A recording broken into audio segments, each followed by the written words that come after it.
Saturday's loss to Preston at the weekend ended our four-match unbeaten run.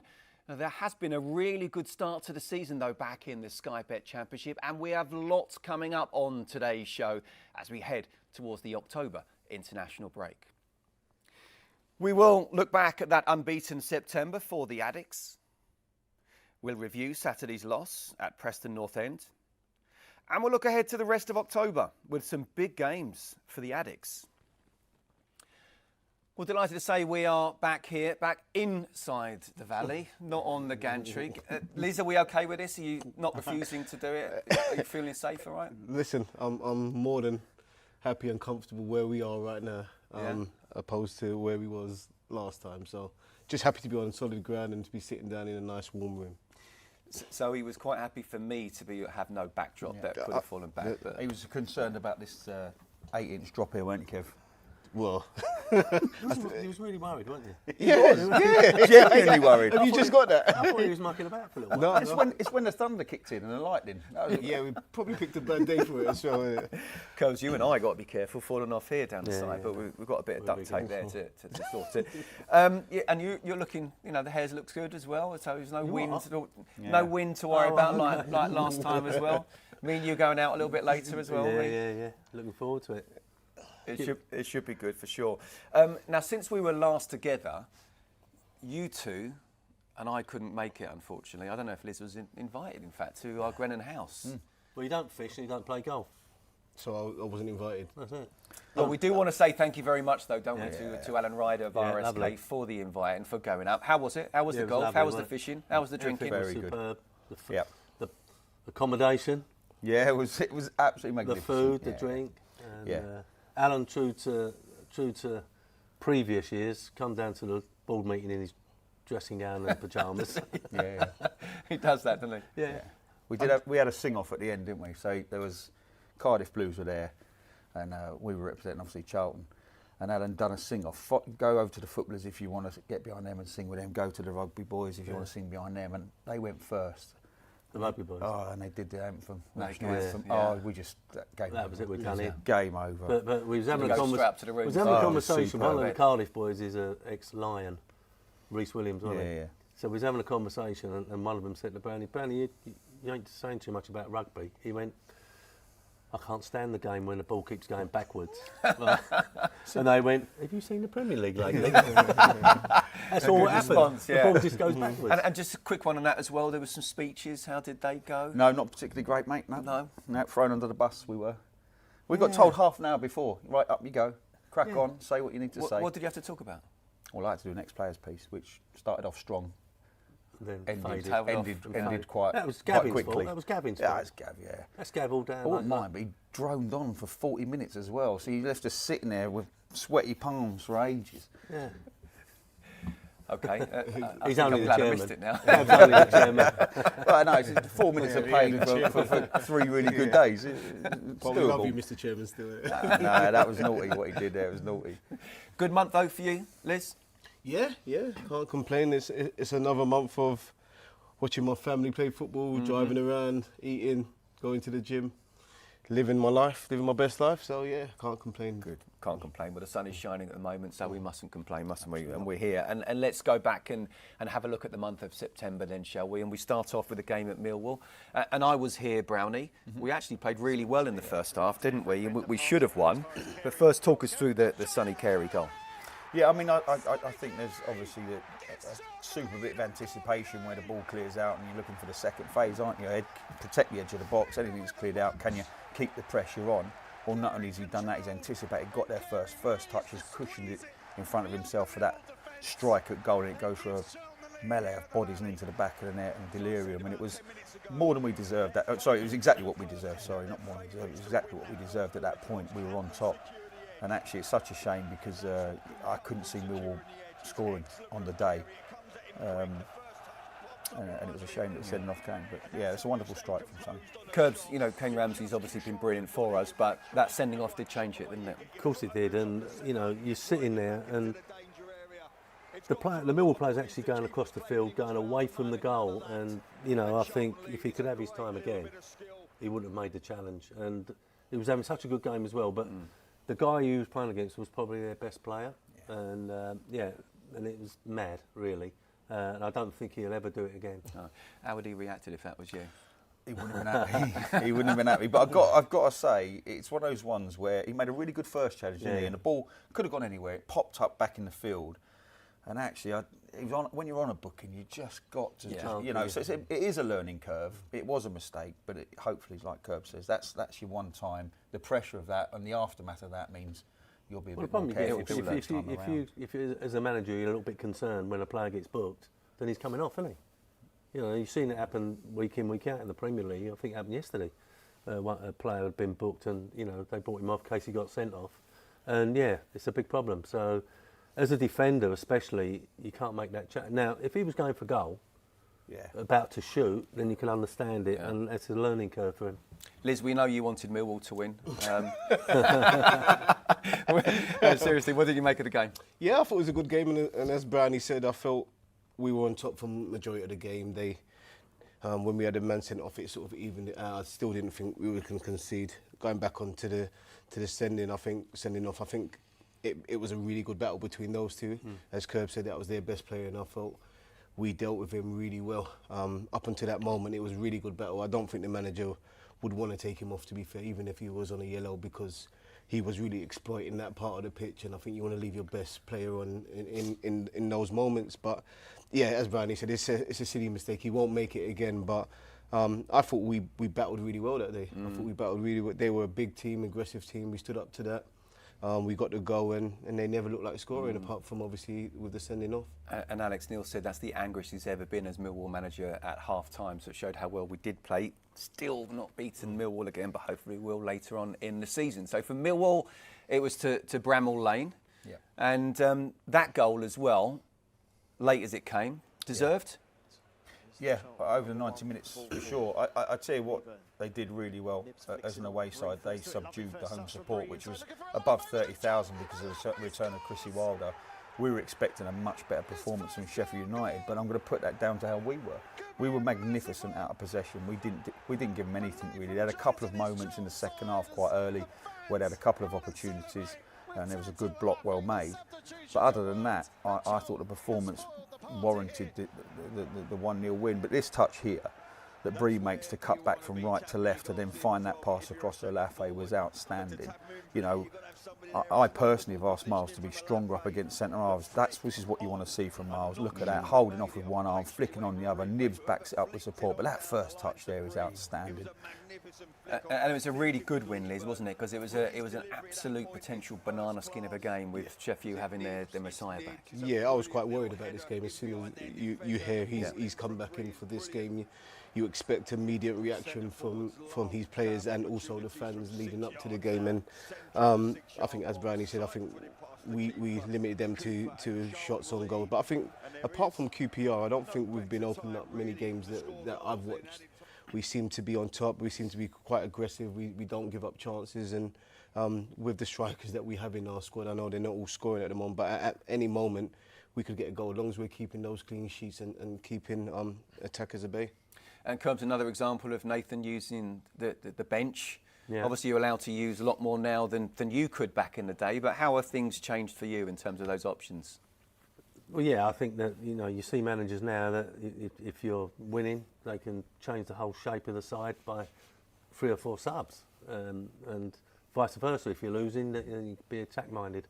But I think when you look at what's happening to the team at the moment, you just get that feeling if we score, then it's going to be very, very difficult, and we're always going to take something from the game. But at the moment, there is only one goal. I know we've had a game where we scored 3, but it seems like there's only one goal going to go in, and that ain't quite enough all the time. So I think if Nathan's looking at anything at the moment, it would be we're very solid defensively, although the result of the weekend not as good. But we're very solid defensively. How can we just change that a little bit? And if you are struggling to score goals, then in my mind, set plays become really important. You're seeing it in the Premier League now, long throws and balls going in the box. If you can't work it into the box, get it in there anyway. So that's the next step, I think, for us. We're consolidated, we're in a tough league, we've been promoted, we're in a tough league, we've got to establish ourselves. And we look as if we ain't going to let too many goals in, which is great. but we just need a little bit more going the other way. Well, off the back of talking of super subs, or game changers as Nathan likes to call them as well, we've delved into the archives and just seen what we could find. I'll set the scene. We're going back to October 1999. Tranmere, the visitors to the Valley, and Curbs, not for the first time, put Stevie Brownie on the bench. Yeah. Now, Mistake, Curbs, is it 2-0 down quick? we did go 2-0 down. Firstly, Curbs, do you remember this game? No. Brownie does. You don't remember the first half, Well, it anyway. was John Aldridge, wasn't it? I think so. I remember Aldridge being their manager when they were doing well, but I can't honestly remember. But they had a period. They had a period where they were very competitive in the I think they was championship. up there, weren't Yeah. I remember when I was at West Ham around this time, we went there and we lost 1-0 and it was seen as a massive upset as well. But, have to 2-0 say, down. Stevie Brownie came off the bench. So are we saying that Brown Dog is the original game changer, the original finisher? Right. Yeah, well, all I know is it was a decent decision to get me on when I've turned it around. You're welcome, by the way, Curbs, but kept you in a job for another week there. Is that the first goal? That was the listen. Yeah, I think so- my memory serves me correct. It was a double sub. I think Solako came on as well. John Solako came on as well. Yeah, he did. And we scored. Well, I scored 2 set plays. within a minute or two, and then that set the tone. I think this is John now who assists this goal. So the substitutes made a big difference. Oh, humble. You know, Robbo, very brave there. I mean, Liz, I've got to be honest with you. One, tell us about Brownie's celebrations that we just saw there. And two, was he actually going for height and distance on a defensive header and didn't get quite enough height on it, ended up in a goal? First of all, it wasn't not much of a celebration there. I think he just wanted to get back in, didn't he, Brownie? back in. Yeah, he wanted to win the game as Brownie tends to do. But yeah, listen, win bonus. So, he got 3 his set plays. he got his head on it. Yeah. He's got his big head on it. And Jason Morgan says my head's a sniper's dream. I think he said it about 6 times in Scotland. So I have to go to the back of the selfies to make my head smaller, and he says sniper's dream.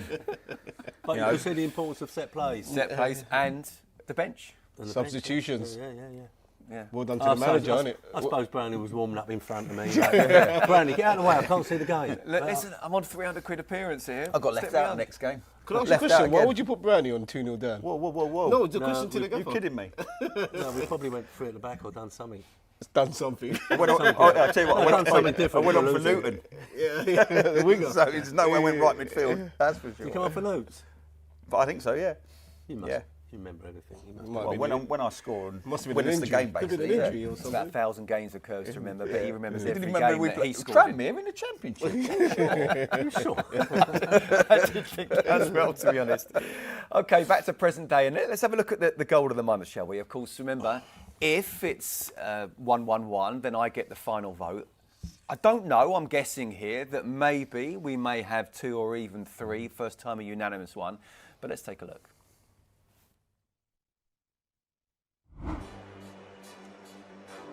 Here's the Charlton, number 1 with the ball forward.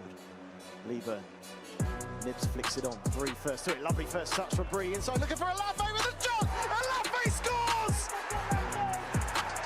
His first Charlton goal! Could be a massive one!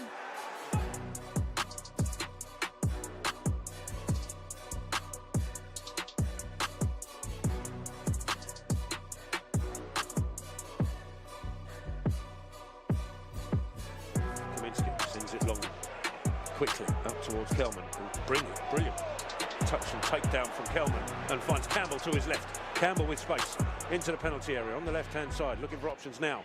Ball out to the edge, and Carey, Doherty trying to tee up Bree, takes the shot. Oh, what a finish that is!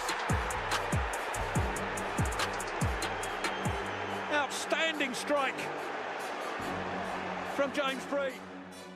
Edge of the penalty area, tees up inside Carey. Carey looking to shoot, Carey takes, oh! What a goal from Sonny Carey! Teed up by Alafe and then drilled the ball home to the right side of the keeper.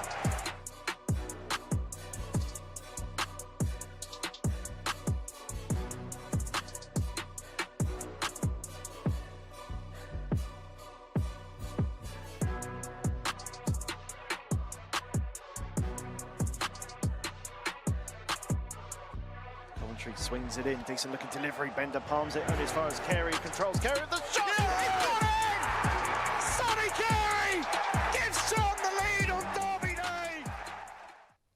striking goals, I have to say. Sonny Carey there twice. Who are you going for, Curbs? Bree. James Bree. Yeah, I just think the move and the pass to him was excellent, and then the volley. Yeah. Liz? I'm going Carey. I'm going his first one. The first one? Yeah. I know Brownie's going to make reference to it being in the centre of the goal, but from what I saw, it looked like it went near post. And to hit that hard, near post where the keeper's standing, it's got to be some strike outside the box. So I'm going Sonny Carey, despite what Brownie says. Not that the keeper should have saved and should be. No. I never looked at. No, I say always looking at the striker. And I'm just saying. Yeah.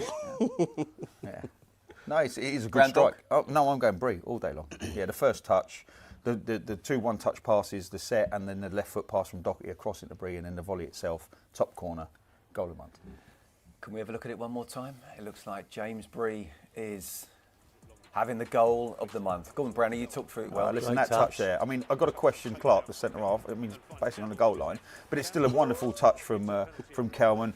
I like this as well, composed from Tyrese. That touch there, the left foot there into the path of Bree is the ball actually that makes it, and then Bree's volley, postage stamp, keeper no chance. It was just an all-round super goal, if you ask me. But Kev likes one-offs, strikes me. Oh yeah. Listen, whoever touches the ball before is irrelevant. All that matters is the person that scores. Yeah, so exactly that's the way. So you never made an assist then? Is that what you're saying? I can't remember. making well, assist. no, the record book. In your mind, the record book should say it doesn't matter. Assists don't work. Oh yeah, that's what I mean. I don't know if I've made an assist because it didn't really Register. matter to me or register. Yeah. So. Okay, fair enough. But James Bree, well done. You have a goal of the month. Let's hope for some more like that as we go throughout the season. Okay, let's get back to September then, shall we? And after our win at Sheffield United, we hosted Blackburn here at the Valley. And Curbs, I mean, what a result this was. This was brilliant, wasn't it? Well, yeah, I think like to follow an away win, you know, and put 2 on the board. And when you get 2 results like that, you can afford to stumble. And it doesn't affect you too much in where you are in the league. So it was important to put 2 together. Good performance as well, Brown Dog, especially second half. Second half was outstanding. Yeah, one of the better 45 minutes that I've seen down here for a long, long time. But the interesting bit of that with Gillespie with the first goal. We lost Edwards, Josh Edwards, the wing back, after about 25 minutes. And the game was dead even to that point. There was nothing in it. And Gillespie came on, and it was a bit of a turning point. He stamped his authority on the man he was marking. He scored the header, which got us off the mark. And then this second half performance was totally and utterly dominant. It goes back to what Curb said earlier about when we score first. There's a belief that we're not going to concede, and it gives us a platform to go on and get, a second and a third. But you've still got to deliver. This honestly could have been, Les Burke missing from 7 yards out. This could have been 5 goals to the good, no problem at all. Second half was totally and utterly one way. Liz, Curbs has talked about it before. How important is our home form? When we're moving up to the second tier. Yeah, I think any club that gets promoted into a division above is majorly a great goal, great finish. We ain't spoken about that before. Yeah. Should have been goal of the month, shouldn't it? Yeah, I think it's vitally important that you give your fans something to cheer for, and I think majority of our points being in the Championship are going to come from home games. It's just the way it is. Such a strong league with good crowds and big teams in there that I feel like we need to have performances like this. And one thing you can see in a lot of our play here is the amount of bodies we've got in attacking areas as well. When we're shooting, obviously this is a different scenario, but we seem to be at the moment getting bodies in the box, and they're falling down to the right people, and we're getting tap-ins, if you want to say. But I think it's quite important that, especially at home, that we get a lot of bodies in that box, especially when we're attacking. Yeah, I think we want to see more of this, don't we? When we're on top, absolutely go for it. And in the end, it was a convincing and very good performance and result against an established Championship side. Then on to Derby as well. And we've seen James Bree's goal. And Curbs, you touched on it. It's interesting what you said. When you get back-to-back victories, we did go 1-0 up, but actually another point without losing is not necessarily the worst result in the world. As I say, that when you take 6 points, you can afford to stumble, which is what we've had last weekend, and it doesn't really affect it too much. But obviously, you don't want 2 or 3 of them. So we've got an opportunity now to next game to bounce back and go back to where we were in the league before the weekend's result. So how would you sum up September then? 2 wins, 2 draws. Yeah, I mean that's promotion winning form. If you get 8 points from 4 games, 2 points a game generally gets you promotion, and it could have been 10 points. We should have beat Millwall really. you know, And Leicester, eh? yeah, Leicester was the month before, but that's another game we should have won for sure. So what are you saying then? You're saying promotion? I just think, like, if you want to do the season as a whole, I think September was an outstanding month. Derby did deserve their draw, to be fair, because they're a team that's struggling at home, so they kind of went for it second half. They couldn't go down timidly 1-0 to Charlton, so they went for it a little bit second half and deserved their equaliser. So that was a fair result. But the Millwall one, we should have won. But as a whole, I haven't seen anyone take us to the sword yet in terms of like, oh, they're the benchmark. We're way behind them. Yeah, about that hasn't happened. The weekend's game? We were just a bit light up front at the weekend. I actually thought it was going to be a 0-0 game. I thought we contained them really well up to a point, and then you know, the header. Sorry, we'll come on to that. Okay, in a second, it's slightly different. Right. But up until this point, no one. I've not come away from the game going, yeah, we're miles behind that team. You know, didn't bite though, did he? On sort of promotion winning, I just thought Yeah. jumped on it, and you know, don't want to and rightly so raise as well. expectations too much, do we? We've just got out of League One. I think we need to be realistic on that. Okay, let's get back to our Super Sub show, shall we? And this time, Stamford Bridge, 2001. Now, do you know where this is going? No, I don't want to know because tell me he hasn't scored at Charlton taking on a side that includes John Terry, William Gallas, Frank Lampard, and Strictly Come Dancing superstar, who is also a footballer, Jimmy Floyd Hasselbank. All right. So, Curbs, do you remember this one? I think it was 1-0, wasn't it? It looked like it was going to be 0-0, Yeah, it was 1-0. and then you did it again. It was a corner, wasn't it? Game changers. Was it a corner? Who kick, I think. came on in that game? I can't I don't remember. know for sure. I think it was. Jonathan's going, oh, Liz. Here we go. Get one. Might as well see what happens. It's the corner, isn't Did it? you ever grow into that shirt? Or? I know the extra large fit, so I spoke to Bob. Go on, about Liz. that. Talk us through it. Yeah, I remember. I remember this game watching, and as you say, there's some real good players on their park. Just to be a part of a team that plays against them, but we were a good team, and we competed in every game that we played in the Premiership as well. We were never taken to the sword. I think I actually win the free kick as well. Good run there. It's actually not a bad run, I've got to say. I thought it looked like you tripped yourself up. I think VAR would have said that's a who's that dive, as well? it's a yellow card. Yeah. Couldn't keep up with me, so he just brought me down. But yeah, selfless run that Brownie. I think that's a team run, innit, into the channel. I think we're looking for the draw at this point. It was last minute of the game, so ball down the channel. Made a good bad run. ball look a good one, Liz. I'm going to say it's a very good run off the shoulder, in behind, stretching the opposition. It's a good run. Selfless, some would say. Yeah. Unlike yourself. Well, Yeah. And then ball by Paul, and yeah, I remember this really well. And I think you're just getting into areas, Did you innit? get booked for that? No, not then. we weren't sponsored by Not of Archival a shape either. like that as well. No, I was. So that's a fine. I was. He was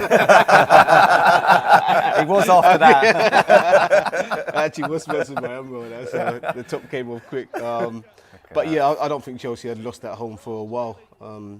So I mean, as I say, we were a good team, and Chelsea were a good team as I well. think Yuli was fuming.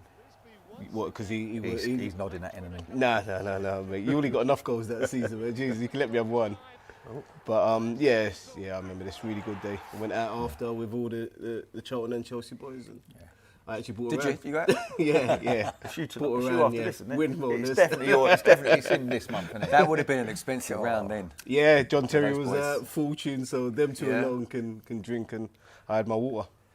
Two things. One, what did Curb say to you? Do you remember when, it was a long time ago, do you remember what he said Probably to you would at have all? said, just turn them, get down Yeah. the channels, and I think that was last minute of the game, so I don't think we would have been looking to win that game, would we? Probably, Stamford take 'em Bridge, the other way. 0-0, you're happy with a 0-0, innit? But I thought I'd think outside the box. And considering that was at Stamford Bridge, with all the superstars they did have, we know apparently you scored a hat-trick against Liverpool. I don't know anything couple about against that, but Tottenham. where does that rank? For me, that team is just below that hat-trick. You score winner at Stamford Yeah. Bridge. We're not talking about an average Chelsea team as well, innit? So When you come on for Jonathan, didn't you? What, the Ipswich? Just the Ipswich? No, your Jonathan answer. Johansson. Oh, your answer? Yeah. He shouldn't have been playing. I think I should have started. That's what I said to you. Praising us for coming off the bench. The actual mistake is we're not starting. Yeah. You want to get someone on who could turn him and hold the ball. What's more important? Coming on and making an influence and having a of saying it all. Or starting and playing rubbish. Or starting and playing rubbish and coming off. Which possibly could have happened. Fair point. Two finishes. And also, coming on when the opposition are a little bit tired. Well, that's his one. Isn't Was it? that That's the your only reason. was that your plan? Was it? A little bit. Yeah. Yeah. Two finishes alongside Curbs and myself. But they did look in the archives for when I was sub, but I was never really subbed. We all say the same. I was never sub. He was subbed. Don't remember being subbed though too often either. Anyway, let's move on, shall we? Back to present day. And although it was October, let's touch on Preston, shall we? I mean, it was a long journey. Yes. Supporters had issues. Brownie, it sounded like the traffic wasn't much better either. Yeah, I know, it was tough day for everyone. And, obviously the storm came in Friday and that cancelled the trains. And I have to say, I mentioned it on air anyway, but the support, our away support is magnificent anyway. But they made a great effort to get as many numbers up there as we could. The traffic on the way up was difficult as well, but the way home was relatively simple. But it's a long day. It was a sort of 17-18 hour round trip, and you do have to give credit to our supporters for seeing that one through, because it was very difficult for them. Absolutely. What did you make of the game?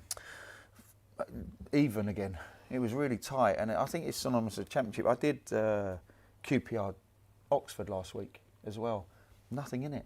It's absolutely nothing in it. There's been a lot of draws, hasn't there? real fine margins in games, and I didn't see them scoring, to be fair, either. At a certain point, 0-0, it looked like the game was going to sort of die a death and finish like that. And then they had that one moment where the ball did go out of play and it did come off their player. I will say that for Nathan, it was definitely our throwing, not theirs. But there's still a lot of work to do, from that point to the goal. But once they got the goal, that was kind of felt like it was game over. But yeah, very competitive, good out of possession again. But just never looked like scoring Saturday. That was the downside to it. Yeah. Like Patrick Bauer, Liz, Jerry Small, he was always going to score, wasn't he? Yeah, I don't know who it is. I'm not even a betting man, but I should have put a bet on it. It's just the way it is, isn't it? I've played against ex-clubs as well, and it just seemed to always fall at your feet, and you always seem to get that luck. And I suppose it didn't help the fans on his case a little bit. I think that pushes you a little bit more as well. But I know he's had some good times there that you would probably expected a cheer or something with his name. But as we're in the Championship, we're looking to win games, and a bit of friendly banter winds him up, and then all of a sudden he turns up with a goal, and it just happens over and over again. So maybe fans should just leave our ex-players now. Yeah, well, do you know what? He weren't having a good day either. Ramsey come out of position, played left wing back, and did a good job. Was that on purpose? I don't know. You'd have to ask Nathan, because I think someone said Amari Bell picked up something overnight, and was. So I don't know if it was meant or it was an enforced change, but he did a good job. 1v1, and he didn't give him a lot of room, didn't give him any space. He hadn't done a lot during the game. He'd overhit crosses like you remember he did here, and shots were off target. And then he pops up in the right spot. He crabs the shot, right-footed into the ground. It takes a huge deflection off of Kane, goes in the back of the net, and you just can't odds it, because Kane actually did a decent job 1v1 on him. But just to wrap that up then, Curbs, it's been how would you sum up the start of the season so far? I would sum it up and say that you've got to be contented with it. It could have been a bit better, but it's a tough league for us. Newly promoted side. We look as if we can hold our own. There's going to be off days, obviously, but I don't think anyone has really turned us over, if you like, and we've been real second best. And there's so many big clubs in this league. I think establishing ourselves is the next step, and staying up is the most important thing. And I'll take 5th, 6th, whatever from bottom, if that's what it means, because that means the club's progressed. It means that we can make ourselves more attractive in the summer. I'm not saying 5th or 6th from bottom is what I'd like, but as long as we stay up, and I think mid-table, I think that we would be quite satisfied with that. Yeah, I've seen more than enough to know that we don't have to worry. As hard as we still have to work, and it is a horrible division, I've seen more than enough to say that we will be okay this season. Okay, let's talk on individuals, Sarri.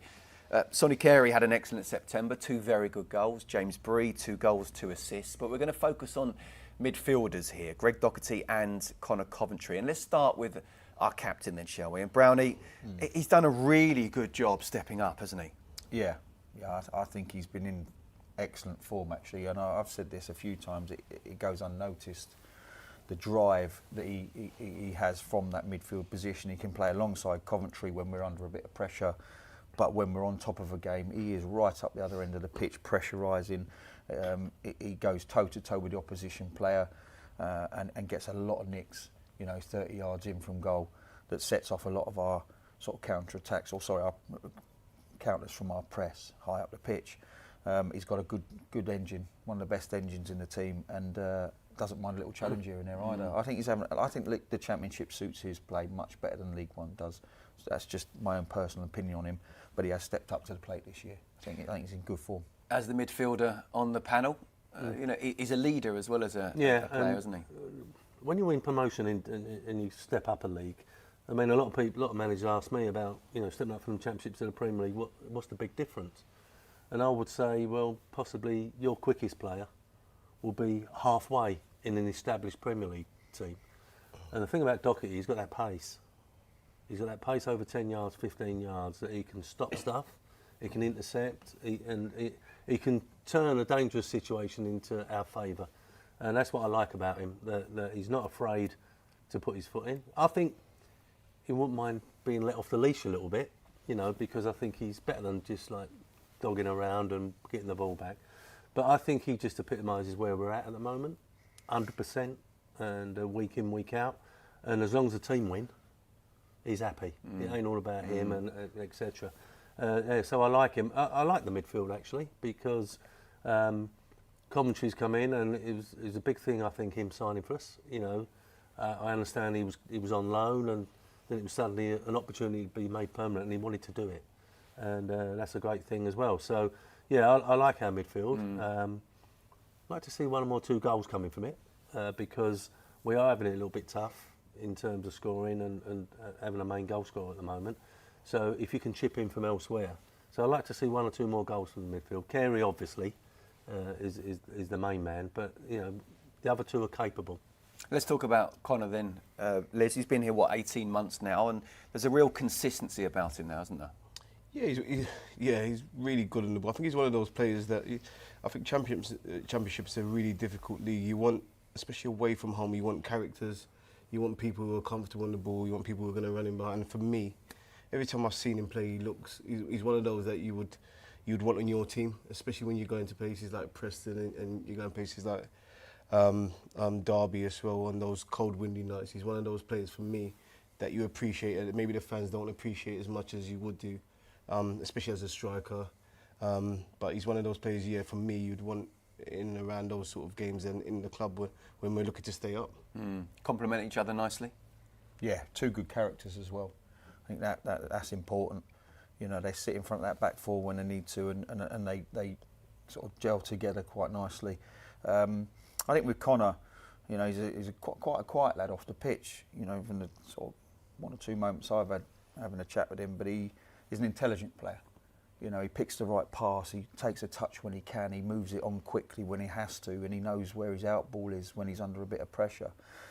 So there's a certain amount of intelligence that comes with his play on the pitch. But I just think as a partnership, if you look at the 2 characters, that they complement each other extremely well. And certainly in Connor's case, since he's been here, he's been very, very consistent across the board. He doesn't often drop down to a 5. He's between these sort of 8 and 6s, and he never lets you down. So he's a great addition. A bit like you then. I wouldn't put him quite up there yet. Okay. Might need a bit more time. When that comes with A bit more time. Oh, I should have left that, because he would have gone. Self-acclaimed. He was worthless. He was disgusted. Self-praise is Worthless. no praise at all.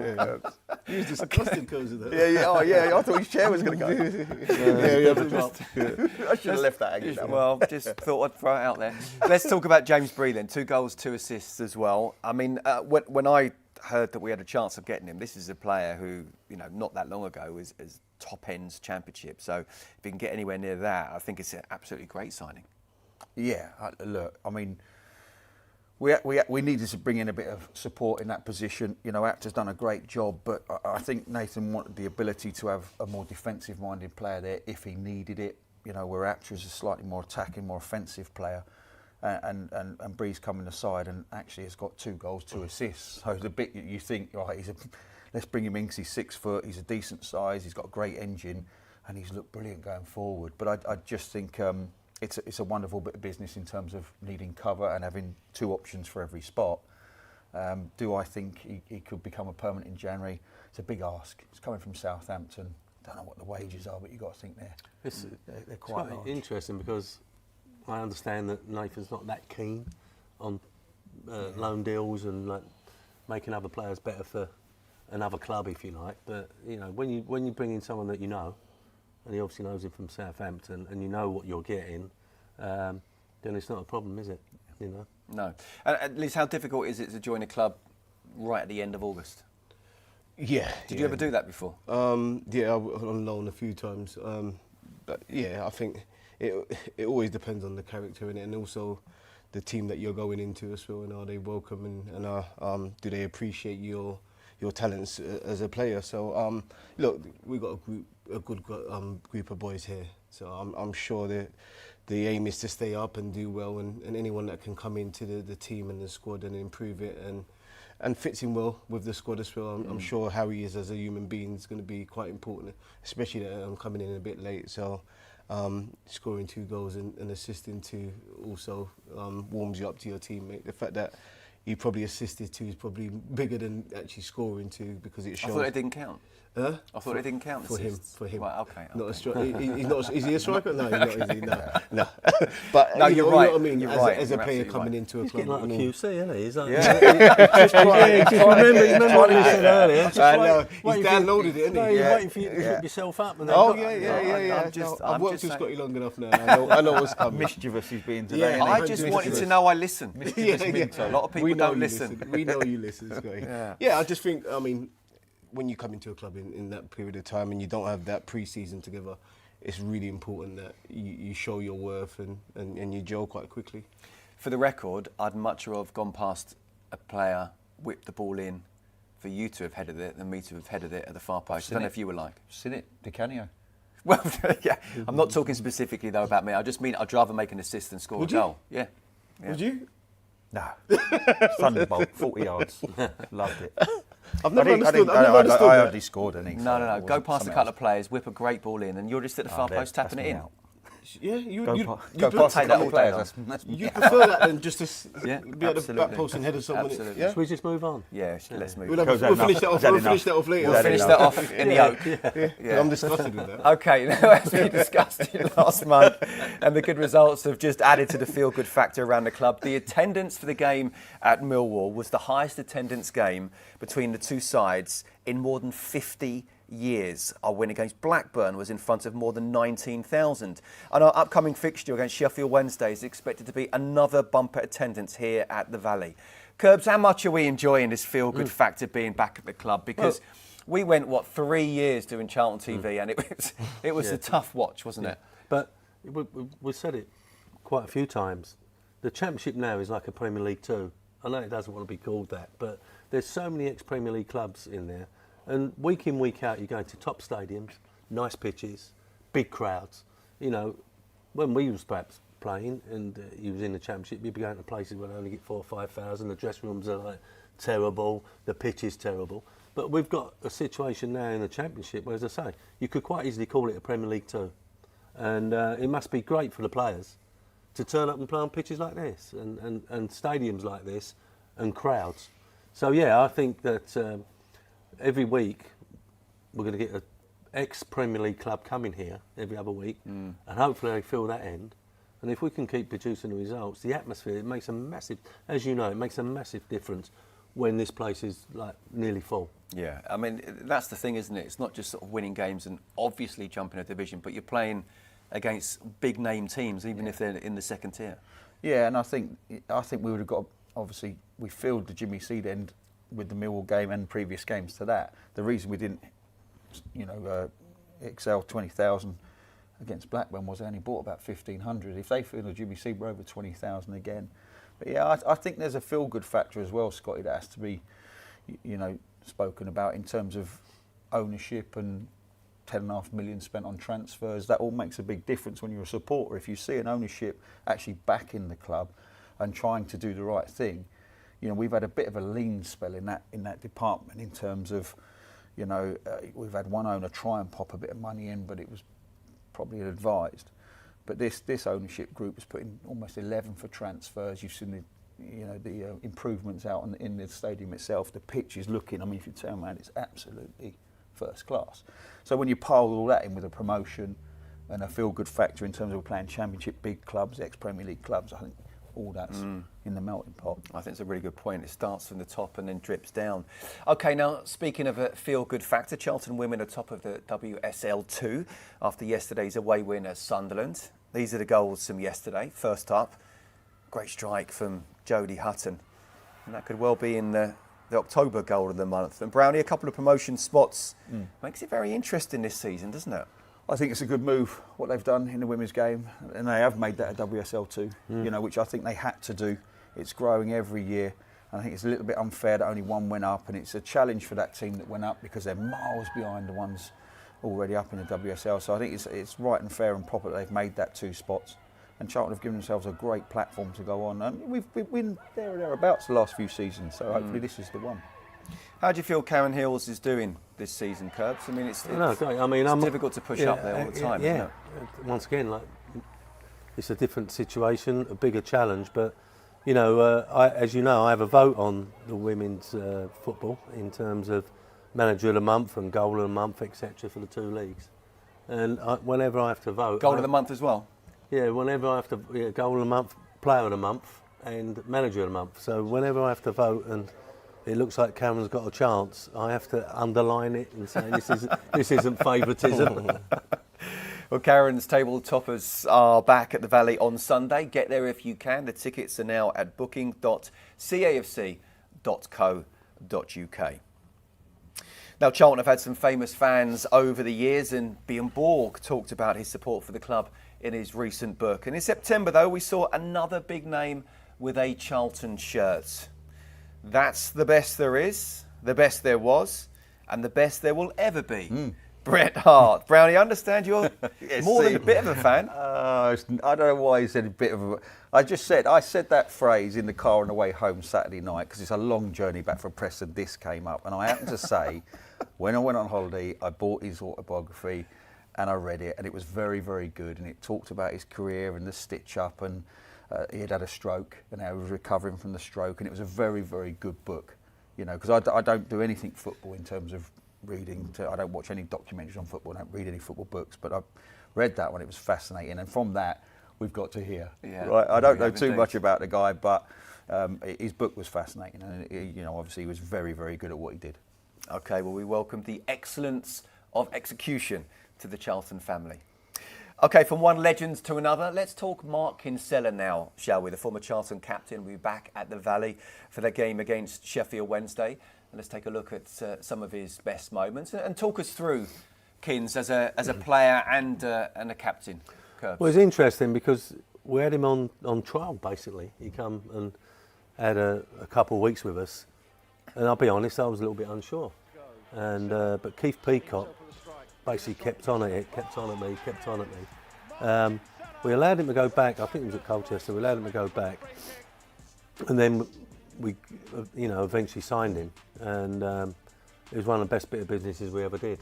On and off the field, he was fantastic. Do you remember what you paid for him, Curb? I think it was about 100 grand. I think. In what way, Curbs, on and off? Well, because I think, just the training ground. I think if the training wasn't going so well, and the ball would go out, he'd stop, and he'd say a couple of things or look at people as if to say this ain't good enough. Instead of me saying it and getting involved in a bit of a scrap, he would conduct it, and say like this ain't good enough and whatever. And if any of the lads were out of hand, I think he would take them to one side, especially after a game or whatever, and say, look, you ain't right, you ain't doing this, you ain't doing that. And it was like a second manager at the club. And I mean, Brownie will know a bit more because you mixed with him quite a bit, didn't you? Yeah. Did he ever pull you two to one side then? Say, come on, buck up? He might have pulled him. He was young and doing his thing. doing his thing. No, I mean, Kins led by example mainly in how he trained and how he performed on the pitch, and you just gravitated towards that, in terms of the energy, the passion. He gave everything every week. That was Kins. And we were from my recollection, very, very good trainers to a point where actually there were times when you would draw it back a bit. There would be a challenge or two made and you'd go, right, hold on, game Saturday, relax a little bit. We were that way. But yeah, you go back to, you know, fitness levels and they talk about how the game's, you know, increased in terms of speed, distance cover and all that.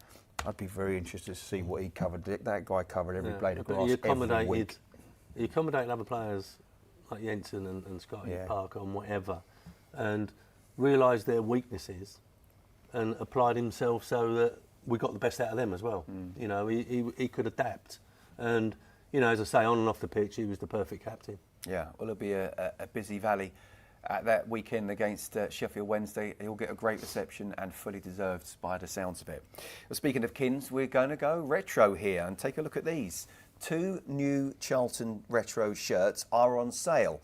The iconic 81-82 Fads home shirt, that's modelled by the skipper Greg Doherty, while summer signing Sonny Carey is donning the popular Woolwich chain strip, which was worn by the Addicks during the 91-92 campaign. Both shirts are priced at £45. I know which one I prefer. Which one do you prefer, Liz? I'm a bit of a simple man, so I think I'll go for the Fads one. I think, Really? I think the other one's on a bad day that could mess with my eyes. I take your point.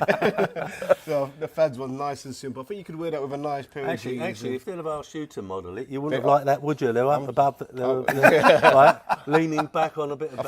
Tom did ask me. He'd have a helmet on, safety on it. I actually refused for that reason, that it was too high. But yeah, the Fads one for me, I think I could see myself branding in a nice little bar somewhere wearing that. You've done your modelling this year anyway with the third kit, haven't you? You couldn't wait to get that one on, could you? I was actually watching the women's game and thinking, I've got to be careful here. The kit looks absolutely lovely. Yeah, I thought you were right. But we've not sampled it yet as a team. But I'm hoping we get that on one day. I actually like that third kit. Okay, well, good luck with that.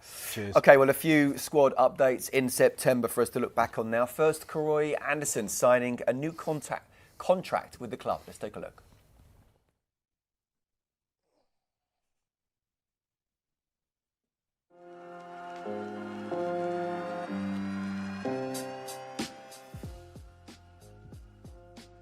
I was 8 and I signed for Charlton. And I came through academy into the first team. Where the car park is, there was an AstroTurf. Yeah, my mum used to bring me. I used to just be excited to come and play, really. Yeah, I've been here for a long time, and I know all the coaches, all the academy staff, so it's a proper homely feel. When it was like under 18s, we won the cup, we won the league a few times. The Wembley was a special day. I had about 50 of my family members there. All the lads from the academy that I've played with was on the pitch, so it was very special. I watched the 2019 one and I was there for all the games. To be a part of it and to get promoted with Charlton, it was special. The championship level is a tougher level. It requires more, but it's just an opportunity to grow and to work harder and to get to that level.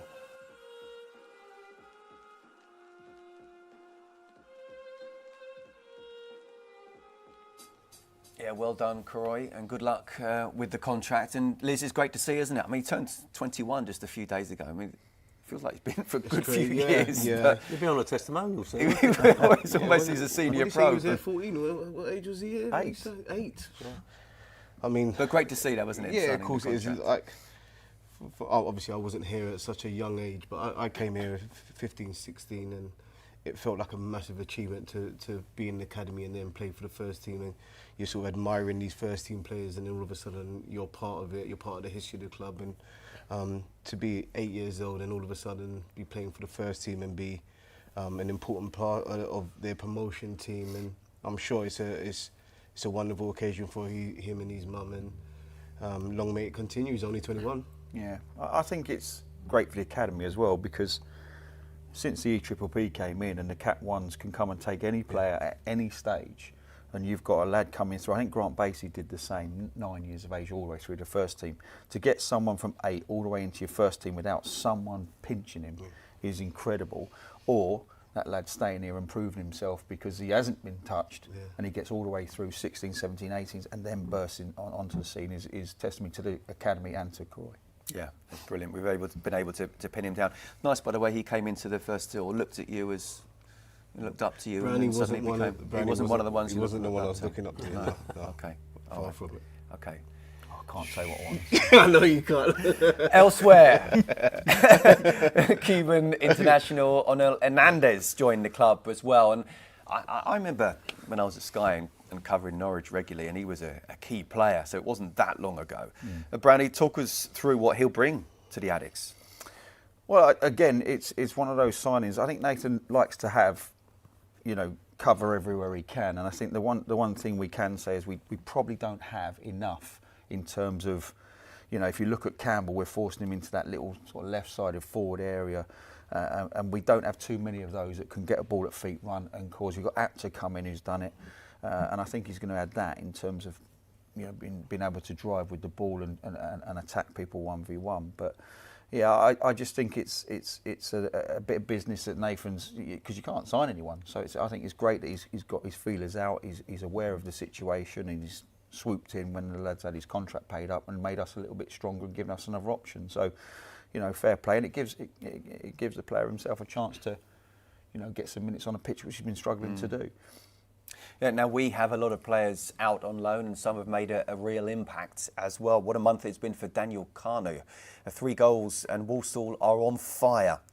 I mean, Liz, that's looking a great move for him, isn't it, at the moment? Yeah, I've got a player down there I used to train as well at Walsall, and they're flying at the moment. They're absolutely flying at the moment. I think they're top of the table by about 4 or 5 points.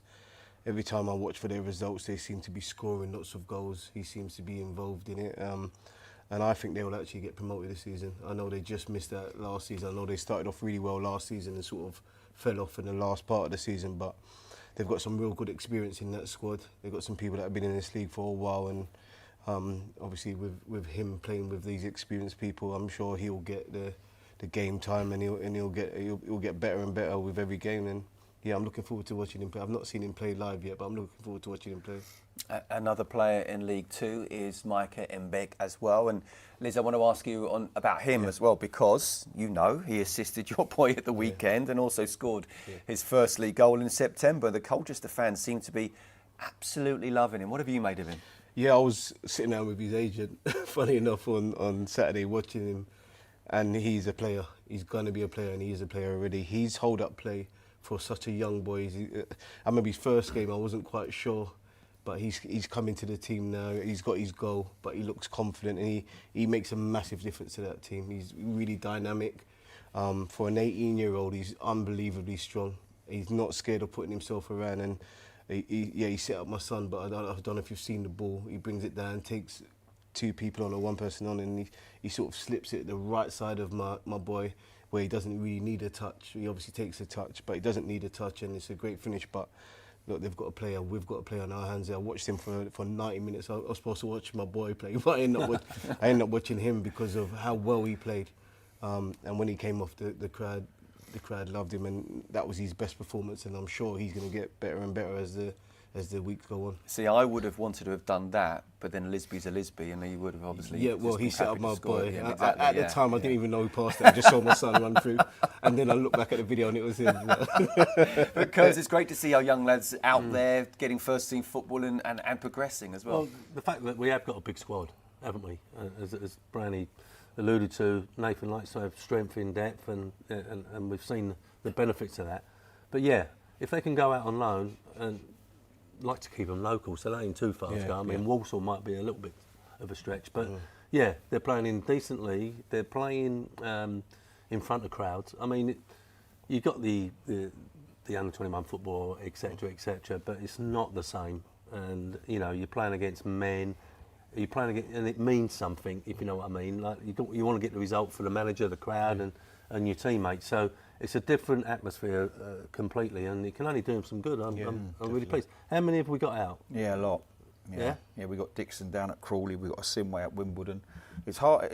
Funny enough, the bigger your squad, the more you loan out, the more you've got to take care of them. You want to stay on top of what they're doing. Who looks after that? There's one guy at the moment called Dave Hussey, and he probably needs a bit of help. But You know, we've come. Again, you talk about where we are as a club. We've come up through League One probably a little bit quicker than, you know, upper management and ownership wanted, and we are probably filling those holes as we go, because we're not quite there, I don't think, as a club. But you just muck in, don't you? You do what you can, and you can probably do quite a bit off video these days, Curbs, because you know, you can't get the Walsall every week. But the good thing is they're quite, apart from the Walsall one, I suspect they're quite local, so they haven't got to leave home. They can still stay in with their family, and you can be seen. You can go and watch it. Yeah. Right, they've seen me, you can call Johnny, can't you, and stuff. You know what it's like. You have a word, Johnny, how's he doing? And you take Johnny's word for it, wouldn't you? Was that Johnny? Jackson at Wimbledon with a Sinway. I thought you were talking about the agent. From a completely selfish perspective, from a club's perspective, you know, you need these players to go out and get experience at these League One and League Two clubs, because I'm with Curbs. 21's football serves a purpose for development, but to further that development, they've got to go and get some men's football in league football, where the results are everything. Couldn't agree more. I think we're all unanimous there, aren't we, in terms of the step up from under 21s to men's football is a massive one. And well done to all the lads going out there and experiencing it, even if you're experiencing a bit of a tough time at the moment. Okay, before we wrap up, let's have a look at the rest of the games in October now, shall we? 3 left, of course. There's Sheffield Wednesday at home, Ipswich away, Hull away. We've got 6 games in November. But Curbs, that Sheffield Wednesday one should be an interesting one on so many levels, with what you would imagine would be a strange atmosphere as well. Well, yeah, but you know, it's another big club who are having it tough. They're not doing so well, and the expectation level is we get the result. And as we've been talking about the strength of this league, you then go to Ipswich, you know, straight after that, a couple of days after that. So it's a big game again this weekend. Or when we play them Sheffield Wednesday, get that result. I'm not saying you can go and enjoy Ipswich, but it makes it a little bit more easier. And that's going to be, and the crowds. We're going to take, how many did we take away from home? 3,000. We're going to take 3,000 to Ipswich. It's going to be a fantastic atmosphere. So no, great. I'm looking forward to it. I was at Portman Road yesterday. In the first 30 minutes, they looked very, very nervous. But if you look at the bench they've got, I think it's arguably the strongest in the Championship. I know, like Millwall, you want Ipswich to win. This is getting ridiculous. No, it's not though, is it? Do you know what he said? Say the state you said to me. I walked in here today, and we hadn't even said hello to each other, and he went, "Do you know, I'm only one of 8 players to play in the Norwich and Ipswich derby." Do you know the funny thing? No, didn't even say hello. Do you know the funny thing about his story? It's probably about 20 minutes we sat down before I said that, and he just made it seem like. Were you signing for 20 minutes? The first thing that you talked about. But I mean, it's a stadium you know well. I mean, the atmosphere yesterday was brilliant, and I expect them to go on a run. So, as Curb says, if we can get a result at Wednesday, I'd take a point right now at Portman Road. Yeah, I think the manager will be looking at every game individually. I think you can't even look past Sheffield Wednesday. As I know it's cliche, but I've watched a lot of games in the Championship, and anyone could beat anyone at any moment. We have to be on it. We're not good enough to be thinking about Ipswich and what that game's going to be like and all the problems that come with that game. I think we've got to get that Sheffield Wednesday game out of the way, hopefully get 3 points, and then you go to that Ipswich one thinking even a point will be good against Ipswich if you beat Sheffield Wednesday. But I think it's so important to concentrate on Sheffield Wednesday. Yeah, no, nice stadium, big crowd. Yeah. You know, it's what you want to play in. Yeah. It's great. I'll tell you what is harsh. You go Derby away, Preston away, Sheffield at home, and you go Ipswich away, Hull away. 4 out of 5 away. Long journeys. So that's an unfair period. Harsh for you or harsh for the players? No, harsh for the club. It's Well, four away games. It must do, Curbs. Curbs. It will even itself up, but I just think that's a stretch, isn't it? 4 away games out of 5 is tough on anyone. Okay, brilliant. Enjoyed that. Good fun. Curbs, are you ready to get changed and get out? Yeah.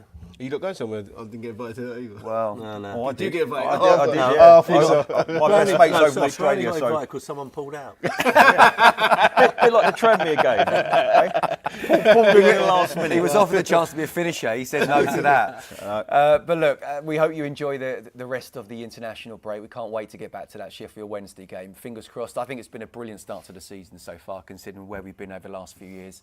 And I can't wait already to do the next show as well. Have a good few weeks. Enjoy the Wednesday game. Take care. Bye for now.